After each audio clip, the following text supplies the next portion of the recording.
Welcome once again to EWTN's Bookmark. I'm Doug Keck, your host. Our very special guest author is Robert Royal, author of A Deeper Vision, The Catholic Intellectual Tradition in the 20th Century, published by our friends at Ignatius Press, available through the Religious Catalog. It's great to see you again, Good to Robert. be with you. Many people see you mostly through EWTN when you're on the air with Raymond and Father Jerry, either on Ray's shows, sometimes commenting on what's going on at the Vatican, and also at different times when we've had some papal coverage and papal events, even during the meeting when our Holy Father was here for the World Meeting of Families and around that coverage as well. You were covering that. So, but mostly, would you consider yourself a writer, a teacher? What do you consider yourself? Well, it's only lately that I've developed this geriatric TV personality. I used to be on Raymond's show sporadically, and I remember. I've been down here. Right, you've been on Bookmark even several times. Several times with you too. Right. So. But lately, because of these events, because we did the conclave together, I've been more frequently been doing that. But over my 35 years of my professional career, I'm mostly a writer. I've written, I don't know how many books now, 8 or 9 books. I think I've been writing a weekly column or a monthly column for at least the last 25 years. So that's what I do on a day-by-day basis. I also run a daily website that is called The Catholic Thing. Okay. So it's just a single column. So one cup of coffee and one column. And right. You've gotten your Catholicism. And how many different contributors do you have, or how do you actually go about putting that out? Well, we have a regular rotation of about 10. We each write every other week. So I'll write every other Monday. Brad Miner will write every other Monday with me. Father James E. Shaw will alternate with Hadley Arcus. And then we have a few slots for visiting firemen. So if there's ever anything you're burning to say, we'd welcome a submission. Well, I'd need heavy editing. That's that would be true, just to turn it into proper English. But so when you decide to do something on a blog with the Catholic Thing, and people can go onto the website obviously to find out more about it, do people suggest topics? Do you give out topics to people to say these are things we should be writing about? How does that work? Well, my regulars, my Catholic Thing irregulars, sort of like Sherlock Holmes. I know more or less things that they're interested in, and my regulars, very rarely do I ask for something from them. There are occasionally things that come up where I notice something that somebody ought to treat, and I know a person who has some special interest or expertise or capability to deal with it, so I'll direct it. But I like to let the Spirit inspire a lot of my authors, so it just isn't a reflection of me. Okay, the title of this book is A Deeper Vision, Catholic Intellectual Tradition in the 20th Century. So what prompted you to write a book? What made you think something like this needed to be put together? Well, Nietzsche says, if I can quote Nietzsche on EWTN, that every idea has its autobiography. He's been on EWTN. He's on one of our shows, actually. He was wrong about many things, but about this, he's actually quite right. My Faith and Reason Institute, which is the parent institution that runs the Catholic Thing, we have a series of Fides et Ratio seminars, we call them. We hold them in the summer. There are about a half dozen. Each one of them is 30 faculty, staff, administrators from Catholic colleges and universities. And we read Catholic books together, or we read great books together, and we just discuss them for a week at a time. And you would think that this happens on college campuses, but it doesn't. So after about 5 or 6 years of doing this, we realized that there needed to be some sort of larger framework for the discussions that we were having. And also, I personally, we have a very generous donor who's supported this activity, but I personally believed, and still believe, that the Catholic tradition is a very rich, complex, fascinating series of ideas, of works of art, of theology, of moral practice.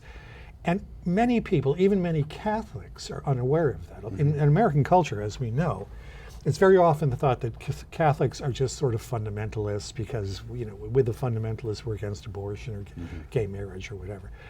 It couldn't be farther from the truth. It's my belief, and in fact, even when I started the Catholic Thing, our defining column, which I wrote, I said that this is the most interesting, long-standing, unbroken tradition in the world. So what I tried to do here, it's long already, it's over 600 pages, I often joke that some books people say you can't put down, this one you can't pick up. Pick up, it's... But what I tried to do here in a narrative way, so it isn't something for specialists, but I tried to include enough about what happened in the 20th century in philosophy, theology, scripture studies, literature, art, culture, Vatican II, and some other events, so that you can read through this. And you don't have to read all the way through it, although that's an interesting way to get the narrative that I'm trying to tell.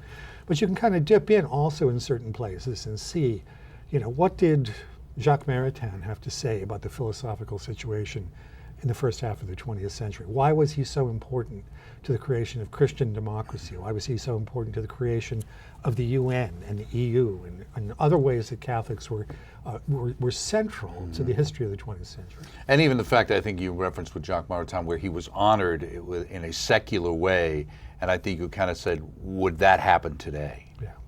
No, it's quite remarkable that this man who did sort of strict Thomism, the strict kind of Thomism that Leo XIII encouraged when he began the whole modern tradition of Catholic social thought. This was a man who went back, studied Aristotle, studied St. Thomas, was extremely creative. He did not only write strictly about philosophy, but he wrote about art, poetry, politics. He's just spirituality, just an utterly remarkable, fertile mind. And very few people, because we lost our scholastic tradition around the time of Vatican II, very few people even know who he is anymore. Well, when somebody says that, and in a term like scholastic tradition, a lot of people might be like, I'm not sure, what does that mean, scholastic tradition? That's why they need to read the first chapter. I know, but they want to make sure they'll understand it when they read it, and they will, right? Okay. What Leo XIII did when he set up modern Catholic social thought is he first encouraged study of St. Thomas Aquinas in a previous encyclical, Terrarum Novarum. And the reason he did that is he could see the crisis that was coming as modernity was starting to emerge. People were moving off the land into cities, all the problems that you had in cities when people were detached from their families, their region, their parish. And so we needed something new. And the way that the church often faces new challenges is it goes back to its origins and tries to be creative in applying those eternal principles that we get from the gospel and from our great thinkers like Augustine and Thomas. So he encouraged the study of St. Thomas, which, by the way, was not uniformly central, even in seminaries, prior to his encouraging this rediscovery. So it's out of that we began to get a kind of a renewal of Catholic thinking about society, but also some very rich rational thought about what is a human person, how do we relate to one another as people in the modern world, what is liberty, what is true liberty, what is false liberty. So it just broadened out into this tremendous stream of Catholic influence. Yeah, in fact, chapter 1 is the Thomist revival and preconciliar Catholic thought. You also then go on to talk about Catholic philosophy in a time of turmoil. So the first part of the book is faith and reason, and the second part is creed and culture. Now, you said this was kind of done in a narrative way. Why did you break it down into that and in that order? Well, I start with philosophy, and again, I want to say this is not technical philosophy. There were points at which I had to deal with certain technical issues, but I wanted to make it clear why it is that reason, because faith and reason are both valued in Catholicism. We don't believe in faith alone. We're not rationalists. I tell the story right at the beginning of Jacques Maritain and Raisa Umansov, who was a Jewish refugee from Russia, who was studying at the Sorbonne with Jacques Maritain at the very beginning, in 1901, of the 20th century. They were both studying science. And they were walking in one of the parks in Paris one day, and they realized that the modern vision of what the world is had no values to it. It was not worth living in a universe that was simply a matter of matter and energy flowing from one thing to another. And they took a radical step. They took the radical step of deciding they would either find something more worth living for, or they would kill themselves. They would both kill themselves. And this is repeated over and over again in the 20th century. We cradle Catholics tend to regard the idea that God has instilled meaning in the world and our lives have a purpose and a direction as evident. But not everybody does see that. And many converts, and not only them, many later converts, began to recognize that you needed some way of explaining. We don't explain all the mysteries of the faith through reason, but we needed at least some rational approaches for why it is we can believe that there is a purpose to the world, there's a meaning to the world, there's beauty in the world, and more than just those things that science, which is fine in its own realm, gives to us. Well, let me ask you, when I picked up the book in the introduction, you've got a poem, or lines from a poem from a French convert who died on the eve of the Marne, World War I, so a long time ago, Charles Paigey. Not a name that I would know even for myself to know, but you say, and you have the lines, and you just say, these lines by him, a great genius amid many others 20th century, express one of the deepest truths about Christianity. In reading those lines, what is the deep truth in those lines that you wanted to get across? You have to read Paigey because he's such a genius. He's so hilarious. In those lines, he says about God, he said, God did not send Jesus into the world to be a circus performer and to provide us with tricks. Village clown. He's a village clown. He isn't giving us puzzles to work out. And in fact, in another place, he said, it's like a father sending the son to the bakery to get a loaf of bread. He does his job and he comes back. Now, the reason I put that there is because it shows us one of the paradoxes about Christianity. And that is, on the one hand, it's intended for everybody. So simple shepherds in the time of Jesus and people now who do not get the opportunity to study philosophy or theology, all of them have to be able to perceive a truth that attracts them and that they base their whole lives on. At the same time, there need to be people who can explain why it is that we can have confidence in what the church teaches. And that's the job of philosophers, theologians, sometimes poets, sometimes novelists, historians, etc. So the paradox here is that at one and the same time, the faith is for the simplest person. You don't have to be an intellectual to be a Catholic. But on the other hand, you need to have one of the most sophisticated approaches to every field there is in the world in order to make sure that the church is understood as what its true position is in reality. In 1968, you talk about here the Great Disruption, and you talk about in relation to Francis Fukuyama. Is he the one who did End of History? Yes. Okay. Yes. What is the Great Disruption in 1968? Well, I think that is the point that Fukuyama is more or less a secular analyst, although I think he's a Presbyterian by background. That's the point at which even most secular analysts say something fundamental and radical occurred in Western culture. It's not just the student protests in Paris. It's not just the sexual revolution in the United States. It's not just liberation theology in Latin America. All around the world, there seem to be these points at which a kind of a world spirit moves all of a sudden in a different direction. Right. And we've seen here in the United States, just to take our example, what that has meant for the family, for divorce, for the sexual revolution. But also, I think, ever since then, there's been a crisis of authority in our secular institutions. I mean, there's a lot of heartburn in these days. I live in Washington, and when I go back, I know I'll be immersed in this again. Right. It's a lot of heartburn about. I'd have trouble getting through the airport, in fact, right? But what is the standing of our secular authorities? And similarly in the church, I think that we've had since the 1960s, since slightly after Vatican II, a kind of a long period of contention. Although we have to say that JP2, Benedict, certainly calmed things down and stabilized a number of points. Right. And one of the things you point out here, and this is something in talking about Catholic thought, because sometimes we say it, that the whole idea of Catholicity is not either or, it's both and we use that a lot, especially sometimes when we're talking in relation to Protestantism. But you say there are limits to both and. What do you mean? Well, I mean, we just want to make sure that we don't make claims about everything that there is out there. There are specific times when we must say yes and no.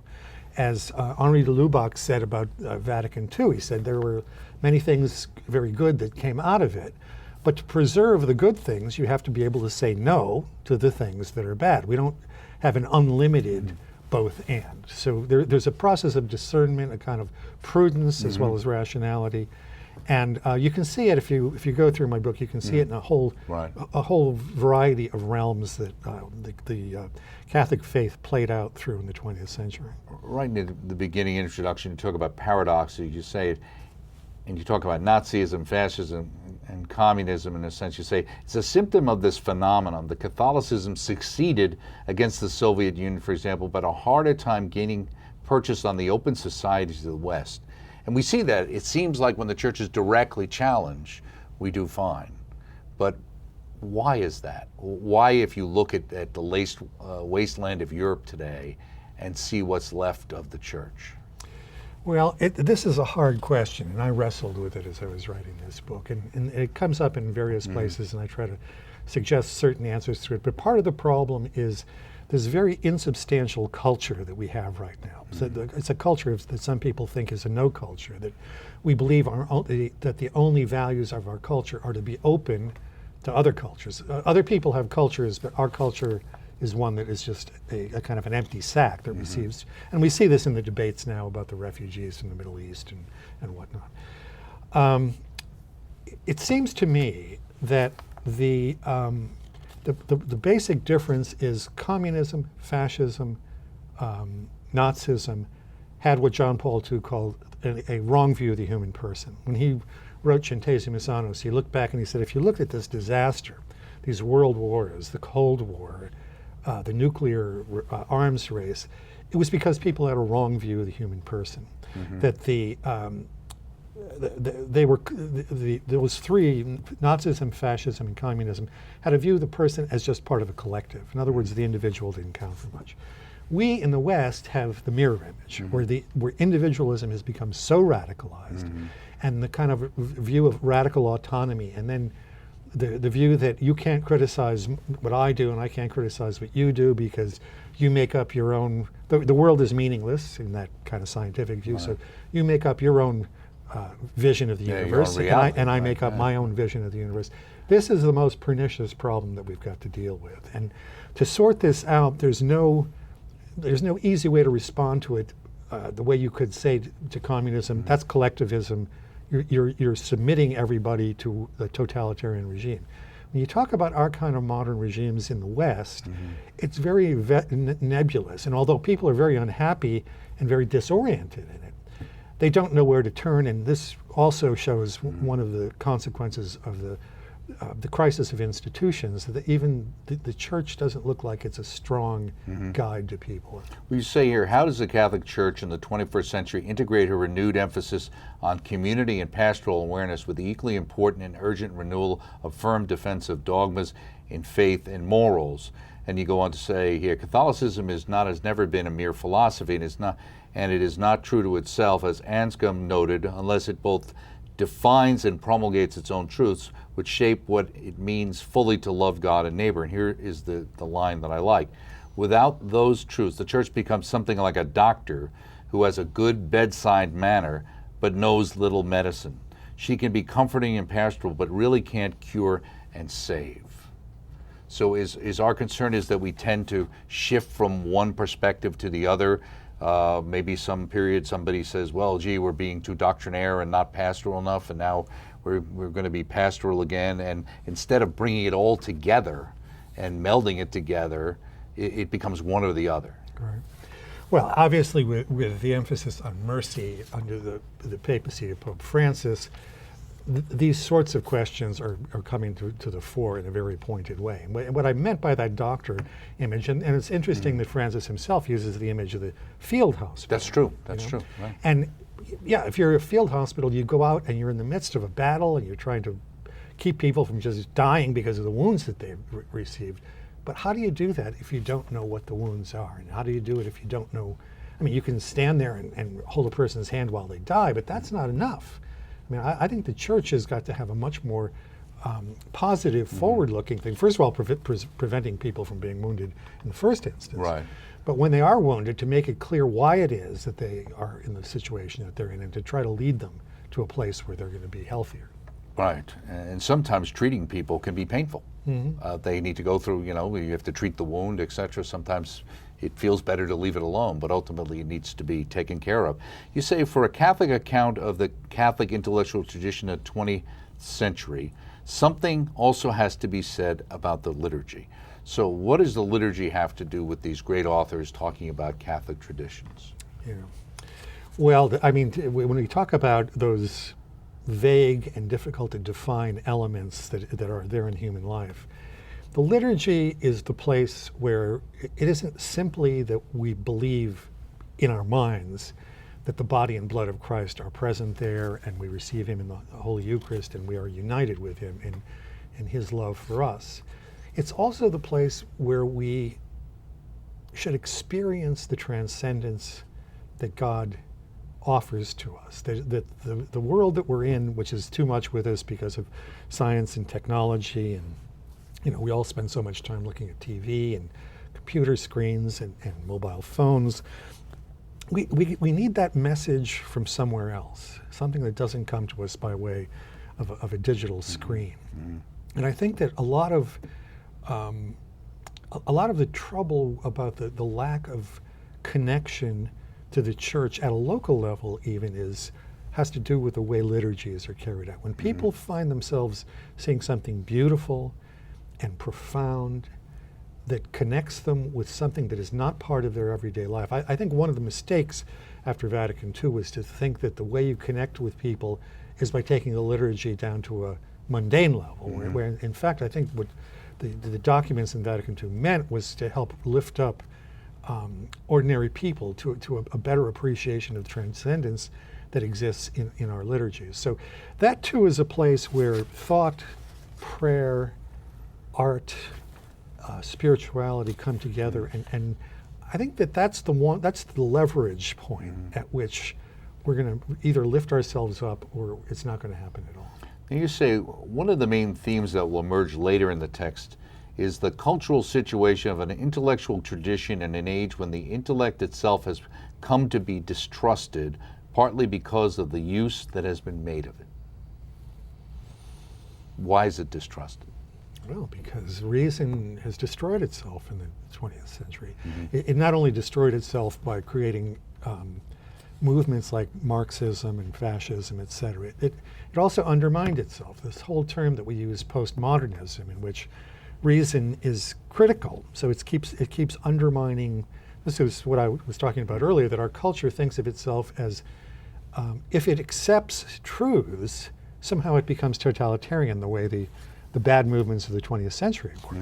John Paul II said the exact opposite. He says, that people think that if we hold to truths, we're a threat to democracy. And he says, oh, no, quite the opposite. If we don't believe in the truth that men and women are made in the image and likeness of God and therefore have infinite worth in his eyes, it's no surprise that on the one hand, we think that our lives are meaningless, and then on the other, that some government or some military group or some philosophy can just ride roughshod over all of us because we're just cattle anyway. You say it is not all that uncommon in the 21st century to find that a Catholic theologian formed in one school of thought knows little or even of other Catholic theological currents, let alone of artistic or literary achievements by contemporary Catholics, and vice versa. I mean, are we living in this tyranny of the expert where people get so specialized that there's not this continuity that is Catholicism, this symphony? Well, one of the reasons I wrote this book, to go back to that remark about every idea having its autobiography, is that people in different disciplines are right to concentrate in their different disciplines. But we're Catholics. We want a view of the whole world that we live in. To be Catholic means to be universal. So part of why I wrote this book is you can pick this up if you are, say, a follower of Joseph Ratzinger, who has a more Augustinian view of the world. And you want to know, what did those Aristotelian Thomistic scholastics do? Well, in about 20 or 30 pages, I try to describe what a number of the greats like Maritain, Gilson, Joseph Pieper, and others did. If you are a reader of von Balthasar and you have that wonderful sort of theological drama as the backdrop of your own theology, you can look at what Ratzinger did in terms of Augustine, or others have done in the 20th century. There's a danger to being a specialist. There's also a strength to know one area well. But what I wanted to do with this book is to give people something that they could have. You don't have to read straight through it. If you want to read about scripture studies, if you want to look about what did French Catholic literature do in the 20th century, or English literature, Right. or I'm doing the sequel on the American Catholic intellectual tradition, which I'm working on right now. So is that a smaller book? I hope so. I just mean, is there that is not as much intellectual tradition? There's obviously not as much. Or we're not as aware of it as we should be. There are a lot of interesting subjects because the United States is, the major country in the world in 2017. Right. A lot of the things that happen here have repercussions not only in the realms of economics and politics, but also in the realms of religion and culture. Thank you, and thank you for bringing these topics up for us to consider and to write. Robert Royal, A Deeper Vision, The Catholic Intellectual Tradition of the 20th Century, published by Ignatius, available through EWTN Religious Catalog. Thank you so much for joining us. See you next time right here on EWTN's Bookmark.